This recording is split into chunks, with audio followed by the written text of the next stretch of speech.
Welcome to inspire physics classes friends.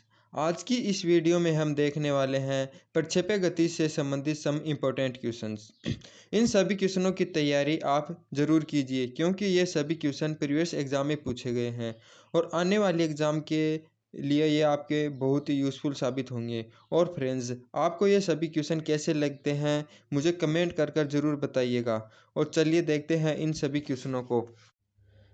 देखिए पहला question, परवलय गति में अधिकतम ऊर्ध्वाधर ऊंचाई का मान होता है। देखिए दोस्तों, हमारी परवलय गति ये होती है, जो इस प्रकार की गति को अपन परवलय गति कहते हैं और इसकी जो मैक्सिमम ऊंचाई होती है वो होती है ये, इसको बोलते हैं मैक्सिमम ऊंचाई और इसको बोलते हैं अपन इसके अंदर क्षैतिज परास है।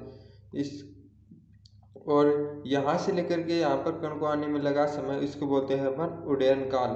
तो यहाँ पर पूछा हमें अधिकतम ऊर्ध्वाधर ऊंचाई का मान। अधिकतम ऊर्ध्वाधर ऊंचाई होती है, इसका मान होता है, इसे अपन एस से डोनेट करते हैं और इसका मान होता है you square sine square theta upon 2g।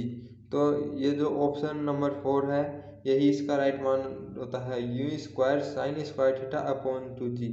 ये हमें याद करना है, कई बार एग्जाम में पूछा जा चुका है और आगे भी एग्जाम में पूछा जा सकता है। अब देखते हैं अगले क्वेश्चन को। अगला क्वेश्चन है, वायु के घर्षण को नगण्य मानते हुए एक प्रक्षेपक का उड्डयन काल केवल निर्धारित करता है। देखिए दोस्तों, प्रक्षेपक का उड्डयन काल मैंने आपको बताया कि कण को यहाँ से लेकर के यहाँ तक इस पथ द्वारा जाने में लगा समय, ये जो होता है उड्डयन काल कहलाता है। तो उड्डयन काल होता है t बराबर 2 sine theta 2u sine theta upon g। इसे बोलते हैं अपन उड्डयन काल का सूत्र होता है। तो हम देखते हैं कि जो t होता है ओनली u साइन थीटा पर ही निर्भर करता है, मतलब कि ये प्रारंभिक वेग का ऊर्ध्वाधर घटक होता है और यह इसे ही डोनेट करता है, केवल इस पर ही निर्धारित होता है।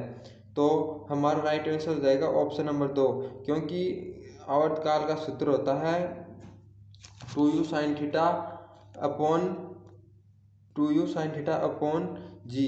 तो u साइन थीटा होता है वो ऊर्ध्वाधर घटक होता है प्रारंभिक वेग का, तो यह इसे केवल इस पर ही निर्धारित होता है। अब देखते हैं अगला क्वेश्चन, परवलय गति में क्षैतिज परास का मान। देखिए दोस्तों, परवलय गति है इसमें हमें पूछा क्षैतिज मान का मान। मैंने बताया था कि ये होती है हमारी परवलय गति और क्षैतिज परास हम बोलते हैं कि पथ क्षैतिज दिशा में कितनी दूरी तय करता है, इसे ही अपन क्षैतिज परास कहते हैं। और इसका मान होता है r बराबर u square sine theta upon g होता है, यू स्क्वायर साइन 2 थीटा होता है। दोस्तों ये याद रखना, साइन 2 थीटा अपॉन जी, यही इसका मान होता है और ये हमारा ऑप्शन नंबर 2। तो इसका राइट आंसर हो जाएगा ऑप्शन नंबर 2। देखिए यहाँ पर 2g नहीं होता, ओनली जी होता है और u square sine theta upon g होता है। तो राइट आंसर इसे भी याद करना है क्योंकि 2 एग्जाम में पूछा जा चुका है और एयरफोर्स के एग्जाम के लिए बहुत ही ज़्यादा इंपॉर्टेंट है। अब देखते हैं अगले क्वेश्चन को, एक गेंद को ई गतिज ऊर्जा से क्षैतिज से 45 डिग्री के कोण पर फेंका जाता है, उसकी उड़ान के दौरान उसके उच्च बिंदु पर गतिज ऊर्जा होगी। तो देखिए दोस्तों, यह क्वेश्चन हमें पूछ रहा है कि ये कोई प्रक्षेपक गति है, इसको यहाँ पर शुरुआत में ई गतिज ऊर्जा दी जाती है और हमें उच्चतम बिंदु पर, यानी कि यहाँ पर उच्चतम बिंदु पर हमें वो इसकी गतिज ऊर्जा पूछी है। तो इसकी गतिज ऊर्जा यहाँ पर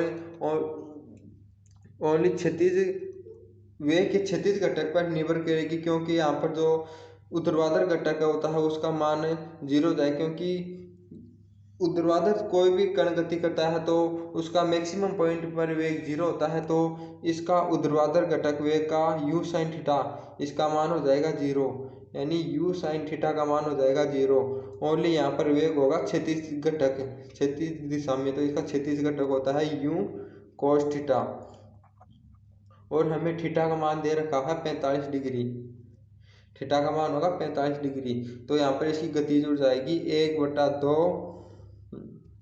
mv स्क्वायर होती है और v का मान रखेंगे अपन u cos थीटा।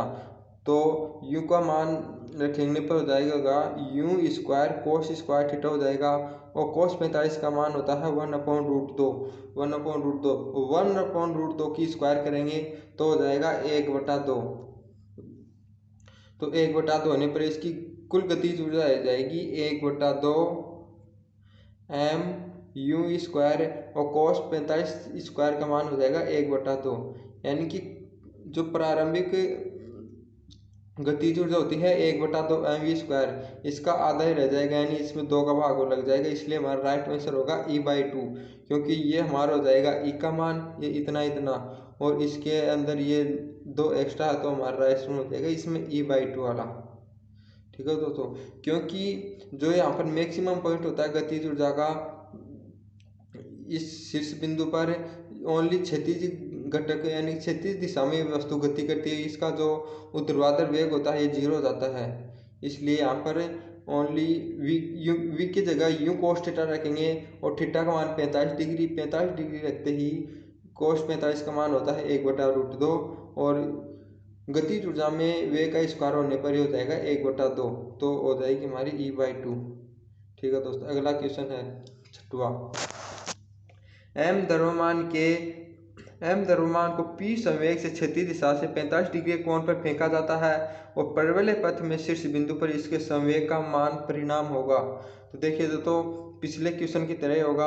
अब की बार संवेग का सूत्र होता है P = mv, और यहाँ पर v का मान रखेंगे अपन वही u cos थीटा, क्योंकि शीर्ष बिंदु पर कण ओनली क्षैतिज दिशा में गति करता है, ऊर्ध्वाधर घटक वेग का ऊर्ध्वाधर घटक का मान उसका 0 हो जाता है, तो v की जगह ओनली u cos थीटा ही रखेंगे, और p बराबर होता है mv, तो mu cos थीटा हो जाएगा, mu cos थीटा, और cos थीटा का मान रखेंगे 45 डिग्री, थीटा का मान रखेंगे 45 डिग्री, तो ये हो जाएगा mu, और 45 का मान cos 45 का मान होता है 1/√2, तो ये हो जाएगा 1/√2। तो हमारा राइट इसका टोटल आंसर हो जाएगा, ये तो होगा mv की जगह p रख देंगे, और नीचे √2 आ जाएगा, तो हमारा राइट आंसर होगा P/√2, ऑप्शन नंबर 3। ठीक है दोस्तों, ऊपर इसमें स्क्वायर नहीं होगा इसलिए √2 हो जाएगा, और गतिज ऊर्जा निकालते हैं तो ऊपर स्क्वायर होता है इसलिए उसके अंदर ये 2 हो जाता है। अब देखते हैं अगला क्वेश्चन। प्रक्षेपक की उड़ान का समय होता है, ये हमें पूछ रहा है। प्रक्षेपक की उड़ान का समय मतलब उड्डयन काल।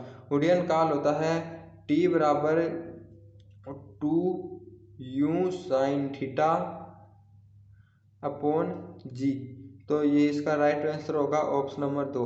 देखिए दोस्तों, डायरेक्ट सूत्र होते हैं, इनको याद रखना ही होगा क्योंकि एग्जाम के लिए बहुत इंपॉर्टेंट है। हमने आपको तीनों सूत्र बता दिए हैं। पहला तो ये होता है कि प्रक्षेपक की उड्डयन काल का समय होता है 2u sin θ/g, और एक सूत्र होता है क्षैतिज परास का, वो होता है u² sin θ/g, option number 2 वाला, और एक होता है इसकी अधिकतम ऊर्ध्वाधर ऊंचाई, उसका सूत्र होता है ऑप्शन नंबर 4 वाला u² sin² θ/2g। अब देखते हैं इन्हीं सूत्रों पर क्वेश्चन को घुमाकर भी पूछा जाता है, तो उन क्वेश्चनों को भी देखते हैं।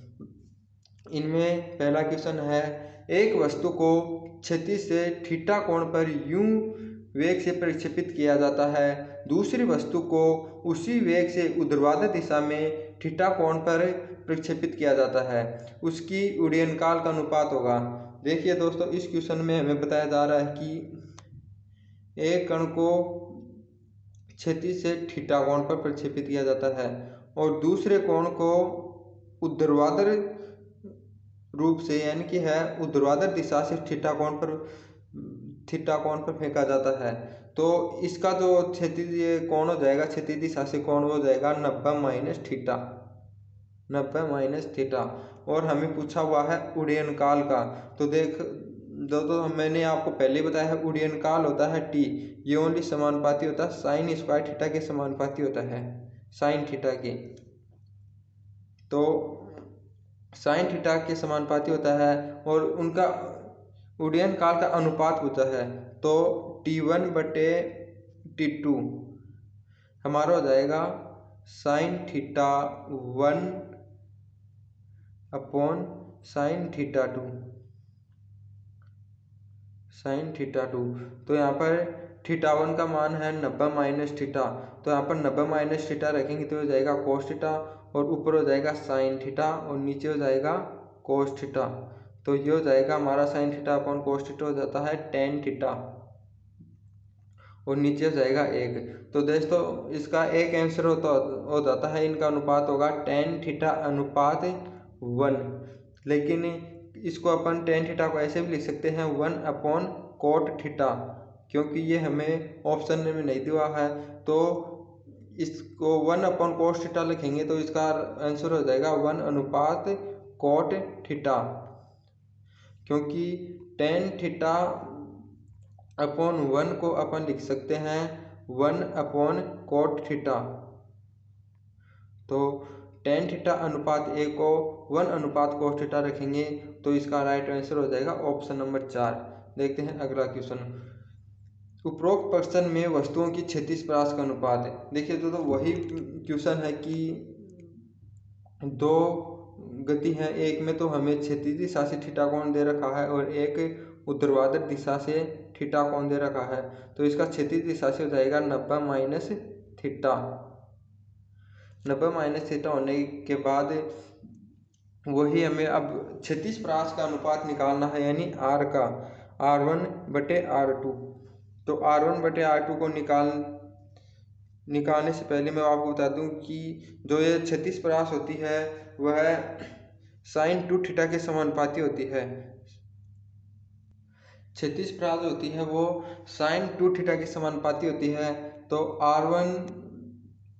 R1 अपॉन R2 ये हमारा हो जाएगा sine 2 theta 1 upon sine 2 theta 2।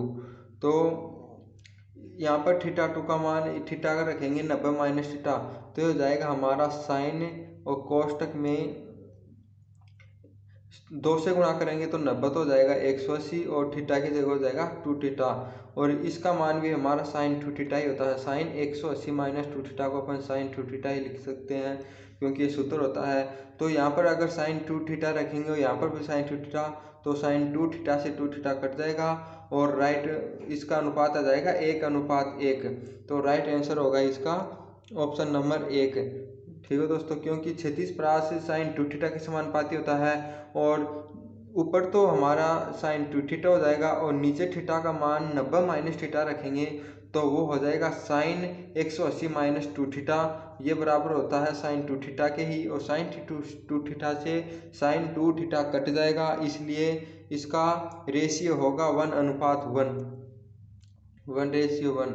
अब देखते हैं अगला क्वेश्चन। इसमें हमें अधिकतम ऊंचाइयों का अनुपात पूछा है, अधिकतम ऊंचाइयों का अनुपात। इसके अंदर अधिकतम ऊंचाई h होती है जो वो समानुपाती होती है साइन स्क्वायर थीटा के, h समानुपाती होगी साइन स्क्वायर थीटा। तो h1 अपॉन h2 ये हमारा होगा sine square theta 1 upon sine square theta 2 के।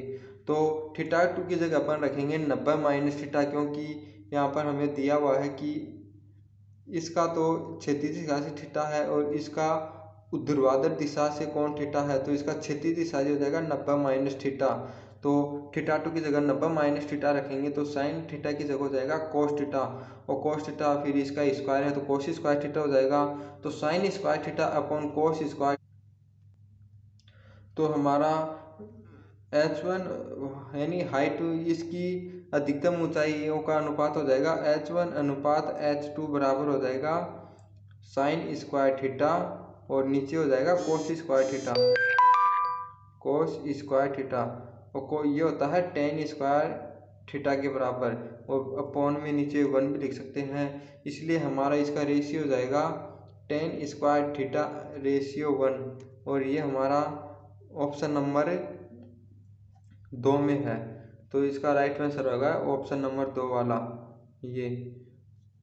ठीक है दोस्तों, तो आज की हमारी ये वीडियो इसी क्वेश्चन के साथ समाप्त होती है, और आज के हमारे वीडियो में सबसे बड़ी दिक्कत ये आई है कि हमारा जो ये टच पैड वाला पेन है ये ठीक नहीं है। लॉकडाउन की वजह से नया पेन अभी आ नहीं पाया है। तो मैं अगली वीडियो में इस प्रॉब्लम को दूर करने की कोशिश करूँगा। और यदि ये वीडियो आपको अच्छी लगी हो तो इस वीडियो को लाइक एंड शेयर कीजिएगा। थैंक यू दोस्तों, जय हिंद।